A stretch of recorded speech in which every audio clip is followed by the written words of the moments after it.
कभी सोचा है अगर जमीन के नीचे छुपी कोई चीज अचानक बोले तो क्या वो हमें अपने समय की कहानी सुना सकेगी। कोई किताब जो अब भी गूंजती है, कोई कब्र जो आज भी कुछ कहती है। तो आइए चलते हैं 3500 साल पीछे, जहां शब्दों और पत्थरों में छिपा है हमारा इतिहास। Hello everyone, welcome to Mastura classes. आज की इस वीडियो में हम कवर करने वाले हैं 6 क्लास की एनसीईआरटी हिस्ट्री का 4th चैप्टर। इस चैप्टर का नाम है क्या बताती हैं हमें किताबें और कब्रें। रात थी, जंगल शांत था।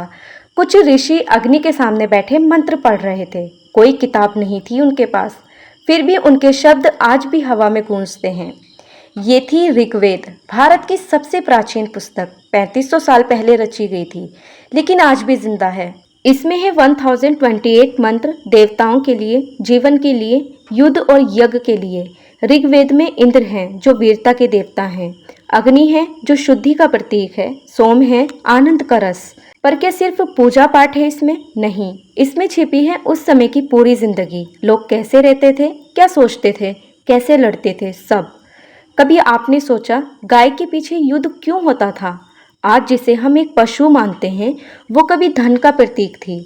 ऋग्वेद में कई जगह कहा गया है राजा आपस में गायों और जमीनों के लिए युद्ध करते थे। रथों पर सवार योद्धा धनुष बाण लिए दौड़ते थे। समाज धीरे धीरे बंटने लगा था। ब्राह्मण, राजनीय, विश्व और शूद्र, हर कोई अपनी भूमिका निभा रहा था। और स्त्रियां कुछ मंत्रों की रचयिता भी थी। लोपामुद्रा, घोषा, अपाला जैसी ऋषिकाएं। अब जरा दक्षिण भारत चलिए, जहाँ जमीन के नीचे छिपी है हजारों पत्थर, और हर पत्थर के पीछे है एक जीवन की दास्तान। यह है महापाषाण कब्रें।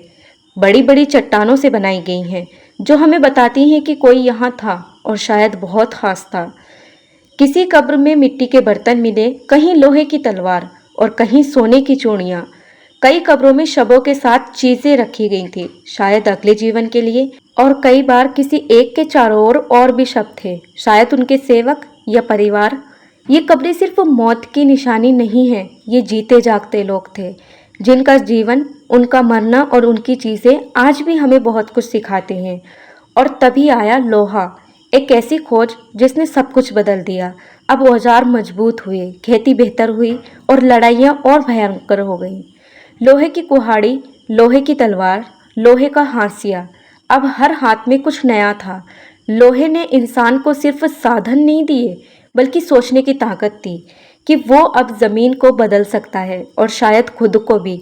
ऋग्वेद की आवाजें, कब्रों की खामोशी, लोहे की धार, इन सब से मिलकर बनी हमारी सभ्यता की। आज हम मोबाइल और इंटरनेट में खोए हुए हैं, पर कभी किसी कब्र के पत्थर से आंख मिलाकर देखिए, शायद वो पूछे, क्या तुम सच में मुझसे ज्यादा समझदार हो? अगर किताबें बोल सकती हैं तो ऋग्वेद आज भी गा रहा है। अगर कब्रें चुप हैं तो उनकी खामोशी हमें आज भी सुनाई देती है। सवाल ये नहीं कि अतीत क्या कहता है, सवाल ये है कि हम सुनना चाहते हैं। तो दोस्तों, ये था हमारा 6 क्लास की एनसीईआरटी हिस्ट्री का 4th चैप्टर। आई होप आपको अच्छे से समझ आया होगा। ऐसे ही और चैप्टर्स की वीडियोस देखने के लिए हमारे चैनल को सब्सक्राइब करें।